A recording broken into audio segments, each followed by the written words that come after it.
우리는 계속해서 매일 성경의 순서에 따라 출애굽기 말씀을 묵상하고 있습니다. 특별히 오늘 우리가 마주하고 있는 이 출애굽기 29장에는 제사장의 위임식에 대한 내용들이 서술되어 있습니다.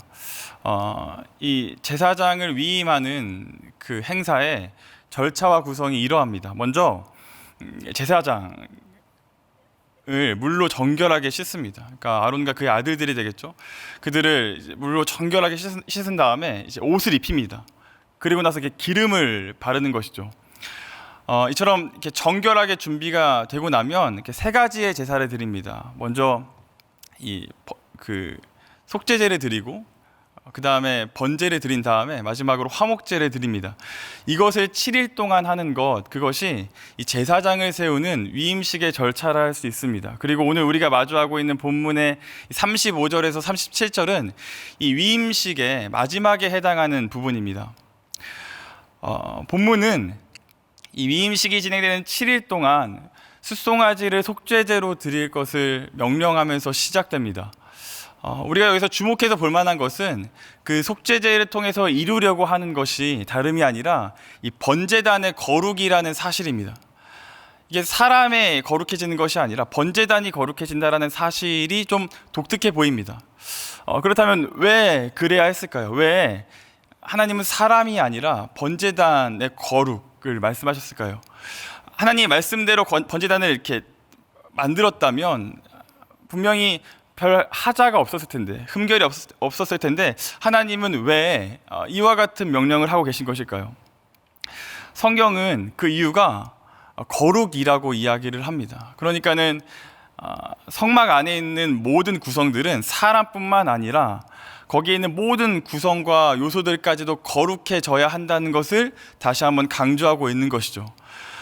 번제단에 피를 바르고 기름을 바름으로써 다시 한번 이스라엘 백성들은 이 성막을 구성하는 가장 핵심적인 요소, 성막을 결정짓는 아주 중요한 요소가 거룩이라는 사실에 대해서 다시 한번 마음속으로 각인시켰을 겁니다. 그만큼 성막에는 이 거룩이라는 요소가 굉장히 중요합니다. 이처럼 이제 거룩하게 된 이 번제단 위에 말씀은 무엇을 하라고 이야기하고 있습니까? 제사를 드리라고 이야기를 합니다. 특별히 매일 아침과 저녁으로 제사를 드리라 말씀은 이렇게 이야기를 하고 있습니다. 이것이 우리가 잘 알고 있는 이 상번제입니다. 그러니까 한자에 항상 상자를 써서 상시로, 그러니까 이렇게 일상적으로 매일매일 드리는 제사라는 의미를 가지고 있습니다.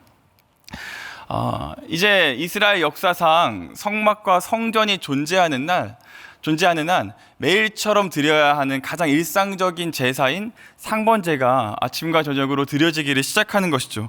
그렇다면 상번제의 규례는 이제 어떠했을까요? 특별히 상번제는 세 가지의 제사를 이렇게 함께 드리는 그런 제사였습니다. 첫 번째로는 1년 된 순양을 준비해서 번제로 드리고, 그리고 나서는 이제 밀가루에 감람나무 기름을 섞어서 전제로 드리는 것이죠. 그리고 마지막으로는 포도주를 드리는 번제를 하나님께 올려드리면 이제 그것이 상번제가 되는 것입니다. 여기서 중요한 것이 있습니다. 이렇게 말씀을 보면, 저희가 출애굽기 이렇게 큐티를 하다 보면 굉장히 이렇게 삭막하게 느껴질 정도로 이렇게 설명만 나열되어 있는 것 같은 이러한 본문 속에는 사실은 하나님께서 우리에게 주시고자 하는 영적인 교훈이 있다는 것입니다. 먼저 여러분 이 모든 구성 안에 있는 영적인 의미를 살피기 위해서는 하나하나 좀 살펴볼 필요가 있겠습니다. 먼저 1년 된 어린 양, 순양을 좀 생각을 해보겠습니다. 본문은 그저 이렇게 어린 양이라고 하지 않고 1년이라는 기간을 강조하여서 서술을 하고 있습니다. 그러니까 왜 그래야 했을까요? 그러니까 어린 양이라고만 하면, 그러니까 민수기에 나와 있는 것처럼 그냥 순양이라고만 하면 충분히 설명이 될 것 같은데, 하나님은 반드시 그 규례 안에 1년이라는 기간을 포함하고 있습니다. 왜 그랬을까요? 제가 이렇게 준비를 하다가 어떤 글을 읽는데 뭐 이런 글이 있더라고요. 그러니까 양을 1년 정도 기르면 그때가 가장 고기가 연하고 육질이 좋다고 합니다. 그래서 그러한 연유에서 1년이라는 기간을 상정했다, 이렇게 이야기하는 사람들이 있는데, 뭐 물론 이게 틀린 말은 아닐 겁니다. 그러나 설득력은 없죠. 그러니까 저희가 이제 뭐 율법에 대한 이 제사에 대한 규례를 보고 있는 것이지 뭐 레시피를 보고 있는 것은 아니지 않겠습니까? 설득력이 없습니다. 그렇다면 여기에는 또 다른 이유가 있을 겁니다. 이런 이유입니다. 여러분, 유목민이었던 이스라엘이 양을 키우고 있는데 그 중에서 1년 된 양을 골라내는 것은 굉장히 고생스러운 일이었을 겁니다.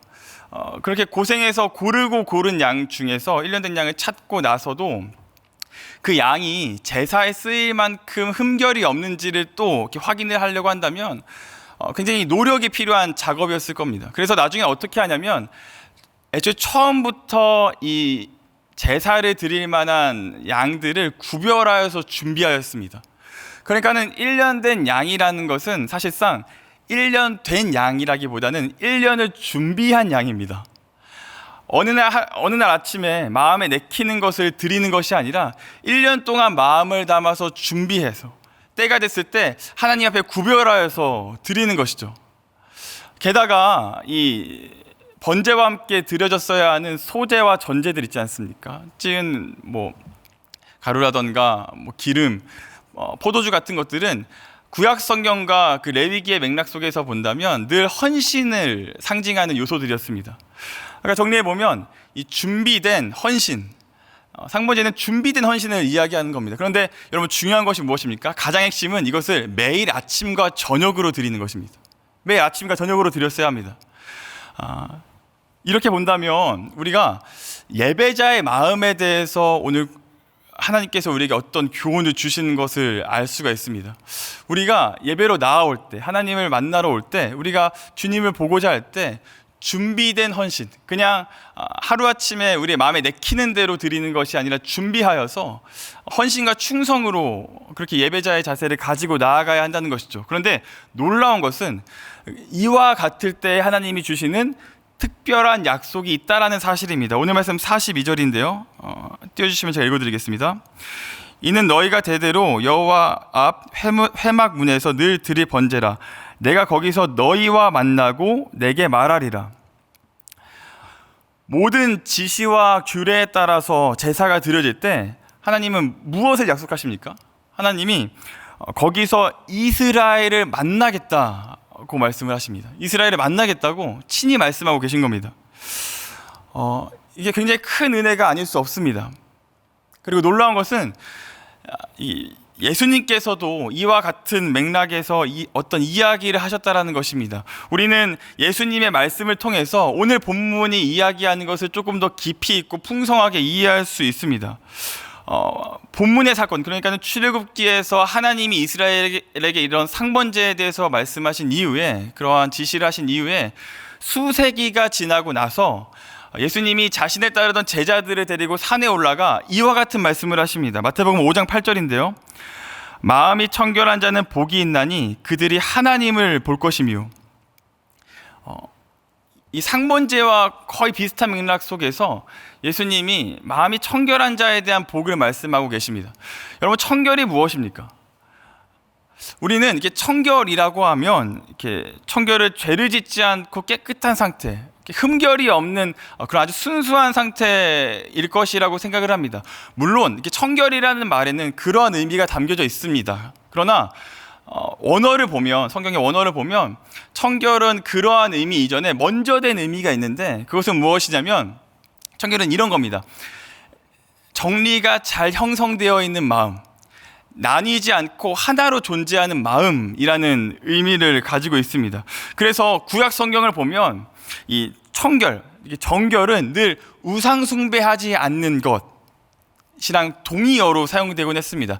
그러니까 예를 들어서 에스겔 36장 25절 같은 말씀을 보면 에스겔은 정결하여지는 것, 청결하여지는 것을 우상 숭배로부터 돌아서는 것이다.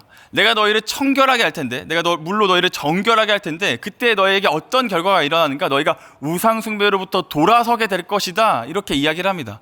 그러니까 구약은 어떤 사람이 정결한 사람이냐, 어떤 사람이 청결한 사람이냐라고 이야기를 한다면 우상 숭배하지 않는 사람이 정결하고 청결하다라고 정의한다라는 것이죠.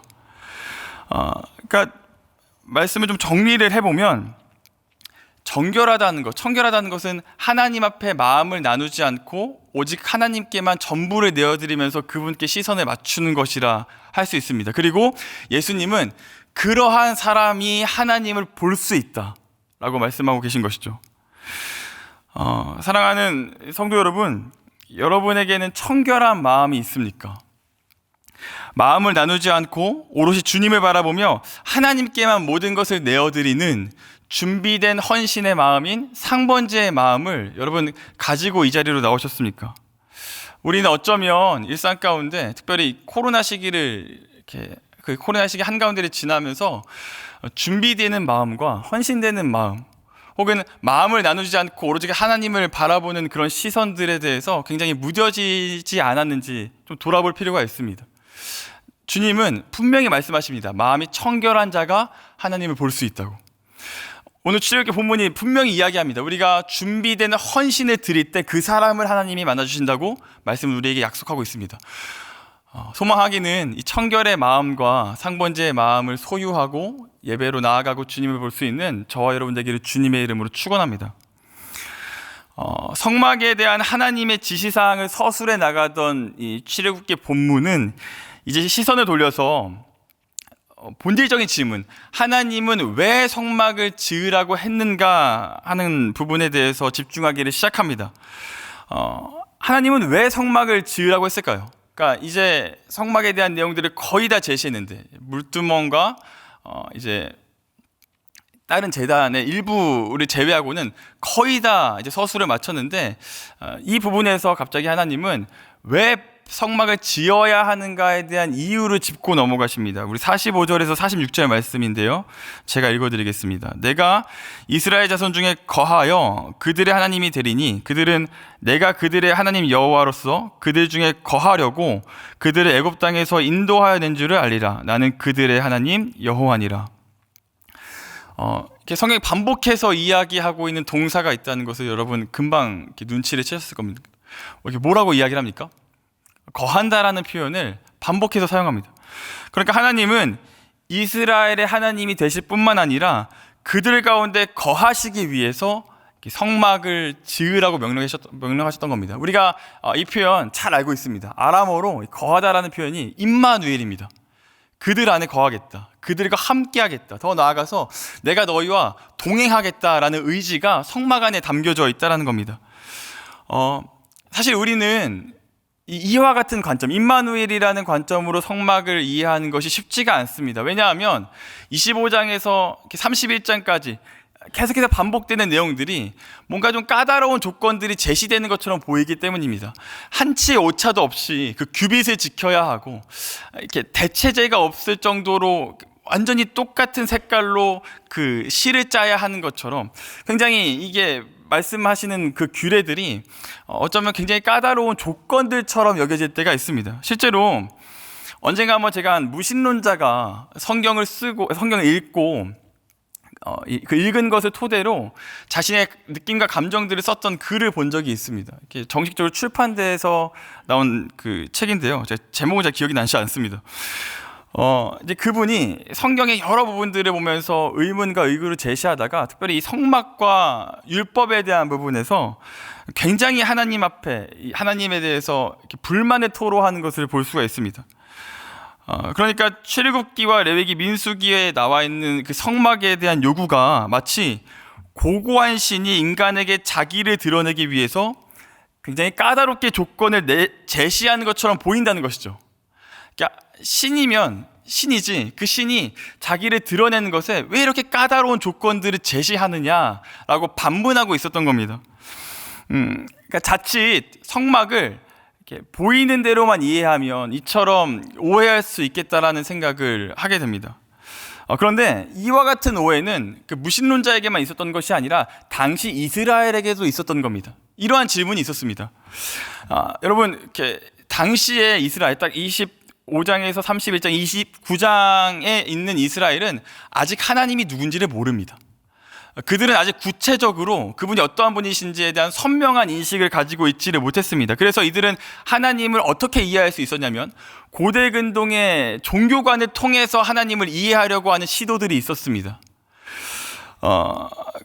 그런데 문제는 무엇이냐면 고대 근동의 종교관에서는 이 신들이 사람에게 인격적인 관계를 원하지 않았다는 겁니다. 신은 늘 사람에게 헌신만을 요구했습니다. 뭐 수메르 신화 같은 것에 보면 신이 인간을 만든 이유가 신이 노동을 하는 것을 싫어했고 그래서 그 노동을 하기 위한 대체제로 인간을 만들었다 뭐 이런 내용들이 나오는데, 그런 것을 통해 보면 신에게 있어 사람은 그저 어떤 부품의 일부에 지나지 않는 그런 존재들이었습니다.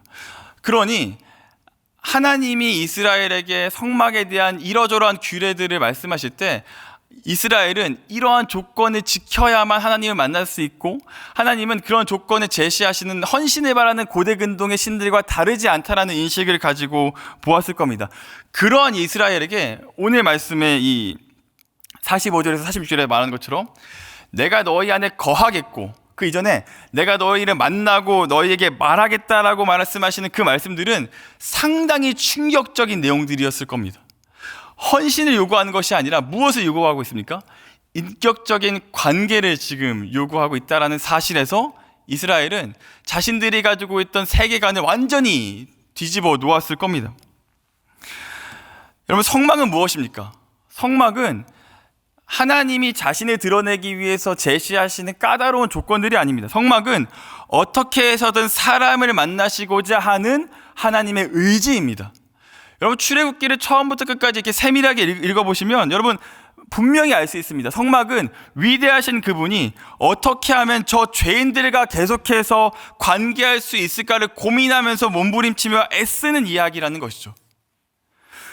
그리고 사실 출애굽기의 전반적인 내용에는 이와 같은 이야기들이 계속해서 이어져 내려가고 있습니다. 근데 문제는 무엇입니까? 하나님은 성막을 통해서 계속하여서 이 죄인들과 이스라엘과 관계하려고 노력하는데, 문제는 무엇입니까? 이스라엘은 단 한 번도 하나님을 만날 만한 자격과 조건을 구비하지 못했다는 겁니다. 출애굽기를 보면 이스라엘은 끊임없이 실패와 끊임없이 넘어지는 것을, 그런 역사들이 반복되는 것을 우리가 볼 수가 있습니다. 그러니까 언제 한번 바르고 참되게 하나님을 섬기지를 못하는 것이죠. 조금 정신 차렸나 싶으면 불평하고, 조금 괜찮아졌나 싶으면 다른 것에 마음을 두는 것, 마음을 나뉘는 것이 이스라엘의 역사였습니다. 여러분, 그러면 하나님의 입장에서는 어떻게 하면 됩니까? 가장 쉬운 것은 폐기 처분하면 됩니다. 하나님의 입장에서 아쉬울 게 없습니다. 굳이 이스라엘이 아니어도 다른 어떤 존재로 새롭게 시작하시더라도 그렇게 불만을 제시할 수 있는 존재들이 없었을 겁니다. 하나님이 충분히 그렇게 하셔도 되는 그런 분입니다. 그런데 여러분, 하나님은 그렇게 하시질 않습니다. 하나님은 실패한 이스라엘을 그렇게 대하시지 않습니다. 하나님은 이 문제를 해결하시기 위해서 다른 종교나 세상의 방식으로는 전혀 상상할 수 없는 또 다른 대안을 제시하십니다. 그것이 무엇입니까? 하나님이 이스라엘에게 제시하셨던 성막보다도 더 낮아지시는 것이었습니다. 여러분, 사실 성막도 하나님의 입장에서 보면 상당히 낮아지시는 것이었습니다. 인간을 위해서 몸부림치시는 것이었습니다. 그런데 그거보다도 더 낮아지시기로 하나님이 작정하십니다. 그리고 그 낮아지심의 결정체가 역사에 드러나는 것이죠. 요한복음 1장 14절에 이렇게 이야기합니다. 말씀이 육신이 되어 우리 가운데 거하심에 우리가 그의 영광을 보니 아버지의 독생자의 영광이요 은혜와 진리가 충만하더라. 이 요한복음 1장 14절에서 거하심에라고 번역된 이 단어의 원어적 의미를 살펴보면 성막을 치다라는 의미를 가지고 있습니다. 오늘 출애굽기 말씀을 배경으로 가지고 이 말씀을 보면 이것이 어떠한 의미인지를 더 입체적으로 이해할 수 있는 겁니다. 예수 그리스도께서 성육신하셔서 스스로 성막이 되셨다는 겁니다. 스스로 성막이 되셨습니다. 이것을 알 수 있는 것이 이제 요한복음 2장 19절에 보면 예수님이 스스로 자신을 성전이라고 칭하십니다. 이후에 스스로 성전이 되시고 성막이 되신 예수님께서는 요한복음을 통해서 끊임없이 반복하여서 나를 통해서, 너희가 성전과 성막을 통해서 그러했듯이 나를 통해서 너희가 아버지를 볼 수 있다, 나를 통하지 않고는 너희가 아버지에게 나아갈 길이 없다, 다른 길이 없다라고 말씀을 하십니다. 이제 성전이 아니라 그리스도를 통해서 하나님께 나아갈 수 있다라는 새로운 대안과 새로운 길을 제시하고 계신 것이죠. 사랑하는 성도 여러분, 우리는 이와 같은 사랑을 받고 있는 인생들입니다. 우리 중에 누구 하나 이스라엘과 다른 모습으로 존재하는 사람들이 없습니다. 우리는 다 이스라엘처럼 실패로 점철되는 인생들, 하나님 앞에서 정말 마음을 나뉘고 싶지 않은데, 하나님을 오롯이 섬기고 싶고 하나님 앞에 준비된 헌신으로 상번제의 마음으로 나아가고 싶은데 늘 그게 잘 되질 않습니다. 인생을 살아보니 때로는 하나님보다 더 가깝게 여겨지는 것, 하나님보다 더 크게 여겨지는 것들이 너무나도 많이 있습니다. 그런 것들이 우리의 마음을 빼앗겨 버립니다. 그런데 그렇게 패역하고 나뉘어진 마음, 준비되지 못한 마음으로 살아가고 있는 우리가, 때로는 그런 마음을 들고 예배로 나오는 우리를 하나님은 포기하지 않으십니다. 하나님은 말씀이 육신이 되어 이 땅 가운데 성전이 되시는 그 모습으로 십자가에 달리십니다. 그리고 휘장을 찢고 그 길로 나아가 생명을 맞이하게 하셨습니다. 우리는 이제 그리스도를 통해서 하나님을 볼 수 있는 존재들이 되었다는 겁니다. 이제 여러분, 우리는 상번제를 드리지 않죠. 왜 그렇습니까?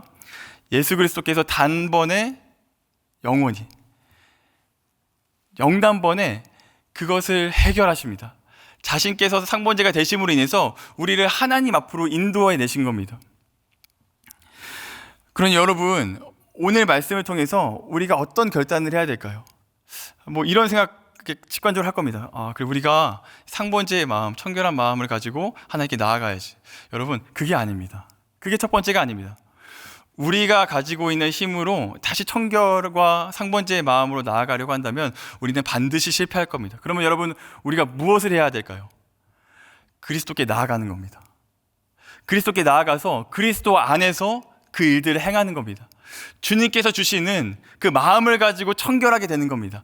내가 가지고 있는 자원으로 상번제를 드리는 것이 아니라 그리스도 안에서, 이미 상번제가 되신 그분 안에서 하나님에게 준비된 마음과 헌신된 마음으로 나아갈 수 있다는 겁니다. 소망하기는 오늘도 그 주님께서 주시는 생명을 쫓아서 하나님을 마주할 수 있는 은혜가 있기를 주님의 이름으로 축원합니다.